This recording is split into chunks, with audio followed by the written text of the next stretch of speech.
Welcome to the Joy of Genealogy. If you've never watched another one of my videos, welcome. If you're coming back, welcome. This channel is dedicated to scripture. Pure, plain, and simple. I want to read as much scripture as I possibly can, focusing primarily on those passages that tend to get skipped. Those passages that are genealogies, they look like a bunch of names, they look like a bunch of places. I want to slow down, parcel them out, and try and make the most sense that I can. As always, I highly recommend you start this channel from the beginning, as we are in the middle of a series here. However, I'm glad you're here, and I hope that I can teach you something. I dedicate this channel to just the reading and the understanding of scripture as best I can. This video is a continuation of the last video. I'm going to do Zebulun Part A. We're going to talk about everything we know about Zebulun, the person, which coincidentally is 2 verses. So I was originally going to make this my absolute shortest video, read the 2 verses and call it a day. However, I'm going to do something a little bit different and talk about not only Zebulun, but Dinah. So the first part of the video, we're going to talk about Zebulun, the human being, Part A, Genesis chapter 30, verse 19. And Leah conceived again and bare Jacob the 6th son. Now, this is not Jacob's 6th son. This is Leah's 6th son with Jacob.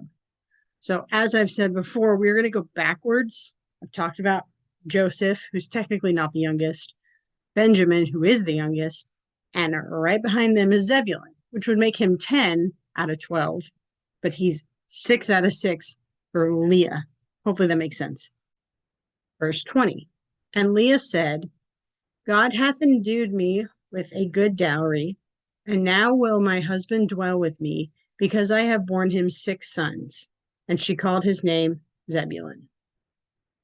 There you have it. That's all we know. Verse 21. And afterwards she bare a daughter and called her name Dinah.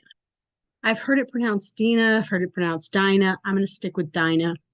I think it just depends on who's reading it. Now, the reason I bring up verse 21, Dinah, is because Dinah actually does have information about her. Because this video is so short, I figured I would talk about Dinah as well. Dinah's story is really sad. And at the end of the story, it brings up 2 other brothers that I'm going to talk about at a later time. Genesis 34.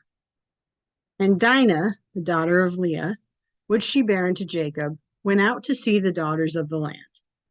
When Shechem, the son of Hamor the Hivite, prince of the country, saw her, he took her and lay with her and defiled her. Yes, that means exactly what you think it means. And his soul clave unto Dinah, the daughter of Jacob, and he loved the damsel, and spake kindly unto the damsel. Verse 4, and Shechem spake unto his father Hamor, saying, Get me this damsel to wife. And Jacob heard that he had defiled Dinah his daughter. Now his sons were with his cattle in the field, and Jacob held his peace until they were come. And Hamor the father of Shechem went out unto Jacob to commune with him.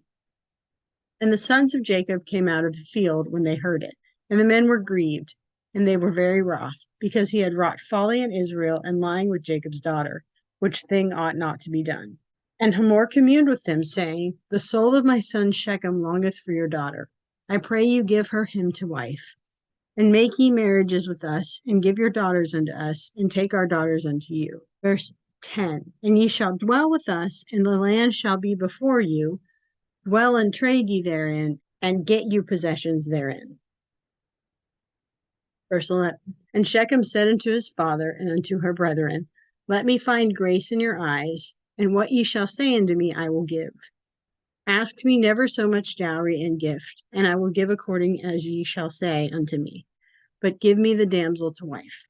And the sons of Jacob answered Shechem and Hamor his father deceitfully, and said, Because he had defiled Dinah their sister. And they said unto them, We cannot do this thing to give our sister to one that is uncircumcised, for that were a reproach unto us. But in this will we consent unto you, if ye will be as we be, that every male of you be circumcised. Then will we give our daughters unto you, and we will take your daughters to us, and we will dwell with you, and we will become one people. Verse 17. And if ye will not hearken unto us to be circumcised, then we will take our daughter, and we will be gone. And their words pleased Hamor and Shechem, Hamor's father. And the young man deferred not to do the thing, because he had delight in Jacob's daughter, and he was more honorable than all the house of his father. And Hamor and Shechem his son came unto the gate of their city, and communed with the men of their city, saying, These men are peaceable with us. Therefore let them dwell in the land, and trade therein. For the land, behold, it is large enough for them. Let us take their daughters to us for wives, and let us give them our daughters.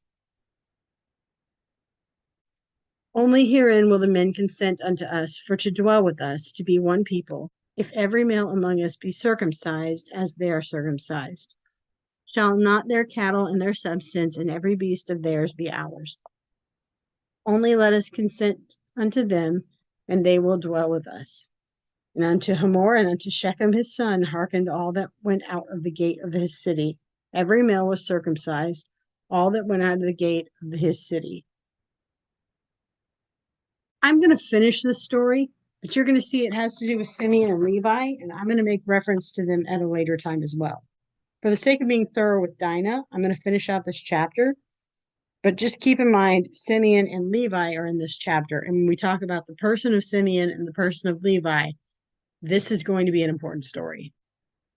So verse 25, and it came to pass on the third day when they were sore, that two of the sons of Jacob, Simeon and Levi, Dinah's brethren, took each man his sword, and came upon the city boldly, and slew all the males. And they slew Hamor and Shechem his son with the edge of the sword, and took Dinah out of Shechem's house, and went. The sons of Jacob came upon the slain, and spoiled the city, because they had defiled their sister. They took their sheep, and their oxen, and their asses, and that which was in the city, and that which was in the field. And all their wealth, and all their little ones, and their wives took they captive, and spoiled even all that was in the house. And Jacob said to Simeon and Levi, Ye have troubled me to make me to stink among the inhabitants of the land, among the Canaanites and the Perizzites, and I, being few in number, they shall gather together themselves against me and slay me, and I shall be destroyed, I and my house. And they said, Should he deal with our sister as with a harlot? Told you it was a sad story. And if you didn't know the story, I don't know that you were prepared for it. As far as the biblical significance, it has meaning for Simeon and Levi. I'm going to leave the story where it is, but that's all we know about Zebulun, and that is all we know about Dinah. And in the next video, I'm going to cover Zebulun's genealogy, which we actually know a lot about, and then I'll go backwards again through the sons from there. Thank you so much for watching. I appreciate it, and I will see you in the next video.